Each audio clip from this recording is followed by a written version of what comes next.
सरकार 100 दिन पूरण अवसर में जो कंधमाल आपंकर विकास समावेश कौन कहे आप देखो आमर प्रिय मोहन बाजी निर्देश क्रमे आज राज्यर 314 ब्लॉक एवं समस्त जिले में ये कार्यक्रम जारी रही विकास मेला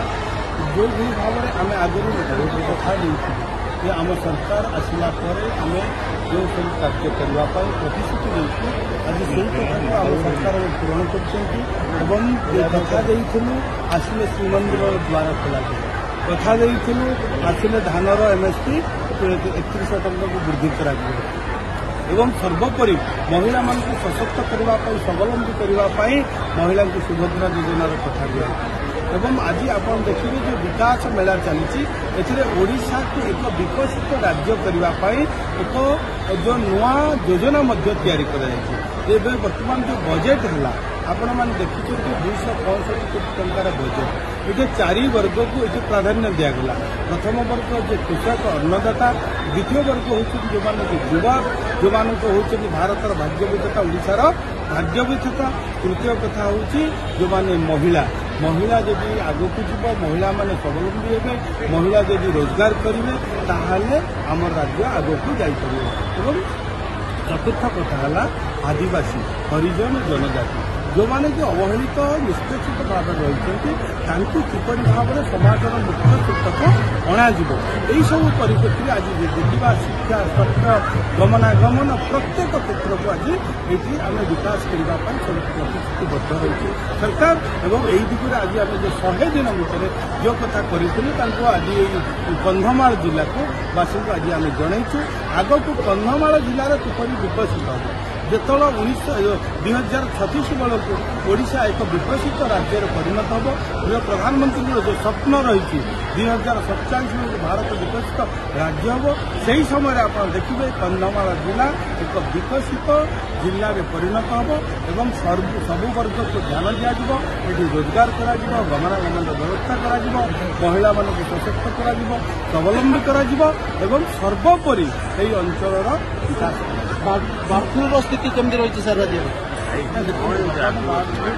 से भाव में पूरा कंट्रोल अच्छी कौन सी आम जहाँ आगुरी थिला ताहा अलग जिला को अलग जगह को व्यापी ना यही दिगरे आम विभाग पूरा स्वतंत्र पदक्षेप नौची एवं आमे पूरा समस्ते सजग रहीचे जो अंचल बर्ड फ्लू थिला से अंचल को आमे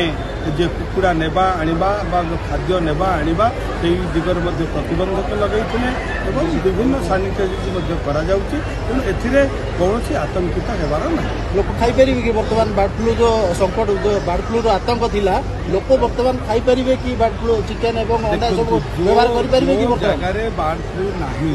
एवं से जगार कौन असुविधार खाइबार असुविधा ना एवं लोक आम सतर्कता अवलंबन करें आम ठीक भाव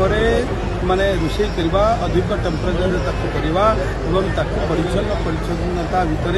यदि आम नहीं व्यवहार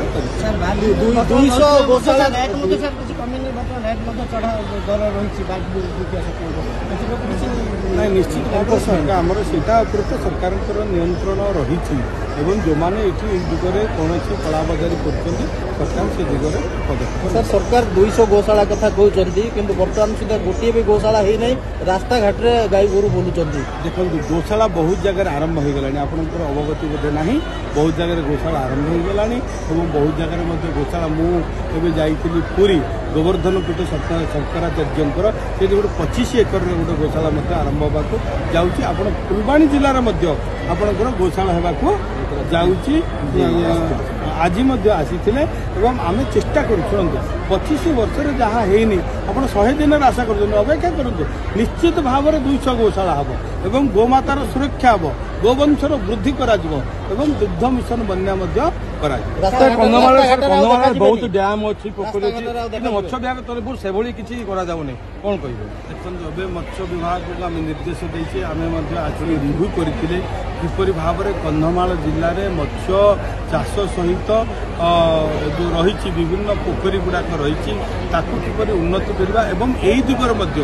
मुख्यमंत्री जो मत्स्य कल्याण योजन आम सब्सिडी व्यवस्था करूँ 50% सब्सिडी जाँला छाड़ा आरंभ कर पोखरी खोलिया पर्यंत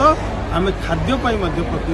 सब्सिडी दौचे तेणु बर्तमान लोक सजग कर आगुरी कौन थी जो विभिन्न योजना था योजन रही जाऊला एवं योजना कोठी ना कोठी बाटमारण हो जाऊला जो प्रकृत लोक पाखे पहुँचु नाला एवं आम सरकार व्यवस्था करिपरी भाव में योजना लोक पाखे पहुँचब अधिक अधिक मत्स्य चाष लोक मैंने करें तार लाभवान नहीं।